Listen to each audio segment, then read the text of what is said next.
My ex-girlfriend's lawyer smirked across the courtroom, certain I'd lose. I was 22 broke and fighting for a kid who wasn't mine by blood, but was mine in every way that mattered. Sarah had left us both, but I wasn't letting Lily go, not to her, not to the system, not to anyone. 15 years ago, I stood in that stuffy courtroom, palms sweaty, heart pounding like a drum.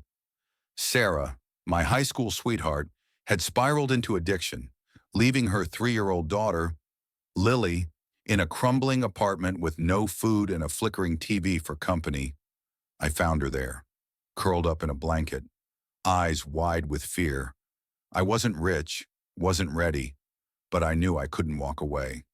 The judge's gavel slammed down, granting me custody, and Sarah's furious scream echoed as she stormed out, vowing I'd regret it. I didn't. Not then. Lily became my world. I traded late-night parties for bedtime stories, swapped my old motorcycle for a used minivan, and learned to braid hair while burning toast. We weren't perfect. Lily had nightmares. I had doubts, but we built a life. I got a steady job as a mechanic, moved us to a small house with a creaky porch, and enrolled her in school. She was smart, stubborn, and had Sarah's hazel eyes, but her heart was all her own. By 18, she was applying to colleges, dreaming of becoming a veterinarian, and I was the proudest dad alive.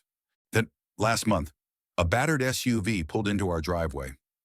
Sarah stepped out, older, thinner, but still with that defiant tilt to her chin. 2 kids trailed behind her, a boy about 10, with messy hair and wary eyes, and a girl, maybe 6, clutching a tattered stuffed rabbit. "Ethan," Sarah said, voice cracking, "I need your help." My stomach dropped. Lily, home from her part-time job, froze on the porch, her face a mix of shock and something darker, betrayal. Maybe, or fear. Sarah's story spilled out like a broken faucet. She'd been clean for 2 years, she claimed, living in a halfway house after prison. The kids, Max and Emma, were hers from a relationship that crashed and burned. Their father was gone, and she was barely scraping by. "I can't do this alone," she said, tears streaking her face. "You were always good with Lily. You're good. Ethan, please." The kids stared at me, small and silent, their clothes too big, their eyes too old. I wanted to slam the door. Sarah had abandoned Lily, left her to starve while she chased her next high. Now she was back, dumping 2 more kids on me like I was some saint. But then Max stepped forward, his voice barely a whisper. "Mom said you're nice. Are you?" My throat tightened.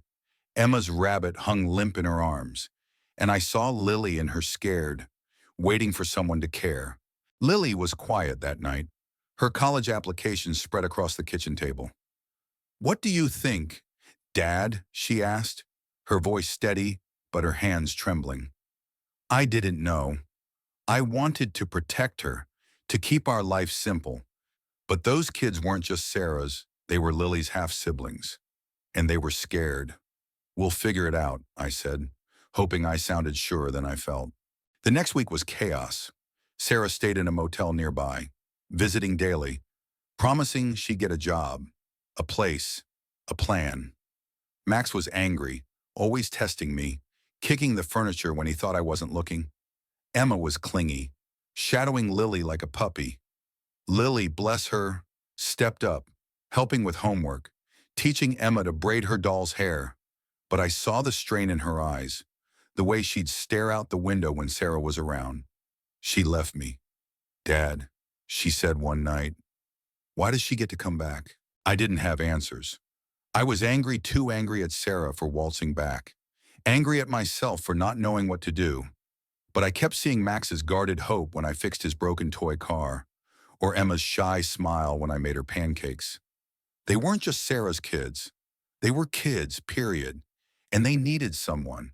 One night, Sarah showed up late, eyes red, breath sharp with something that wasn't just coffee. "I'm trying." "Ethan," she slurred, leaning against the doorframe. My heart sank. I wanted to believe her. for the kids' sake, but I'd seen this before. You need to go, I said, voice low. She begged, then yelled, waking Emma, who started crying. Lily took her upstairs, but not before shooting me a look that said, fix this.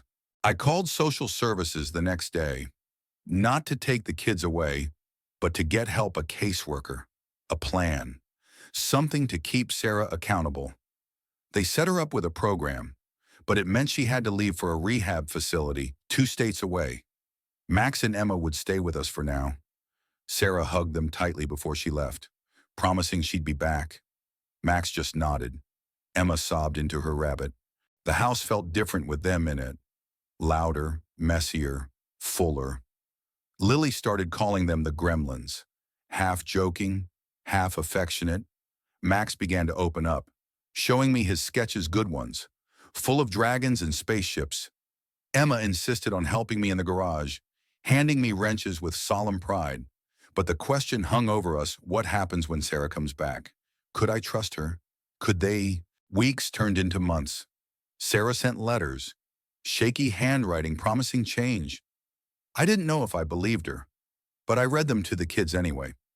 Lily got accepted to college, and we celebrated with pizza and too much soda. Max and Emma giggling as they stole her slices.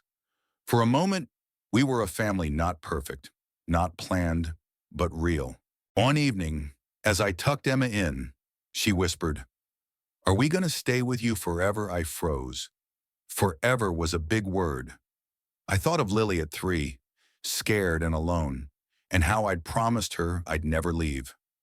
I looked at Emma, her rabbit tucked under her chin, and said, "We'll make it work, kiddo." Upstairs, Max was asleep, his sketchbook open to a drawing of us, me, Lily, him, and Emma, standing on the porch, smiling. I don't know what the future holds. Sarah might come back stronger, or she might break her promises again. Max and Emma might stay, or they might not. But I know this family isn't just blood. It's the choice to show up, to fight, to love even when it's hard. I chose Lily all those years ago, and I'm choosing these kids now. Maybe that's enough. What would you do in my shoes? Would you take the kids in, knowing their mother's past, or would you protect the life you've built? Share your thoughts. I'm listening. And it one is her durmasin.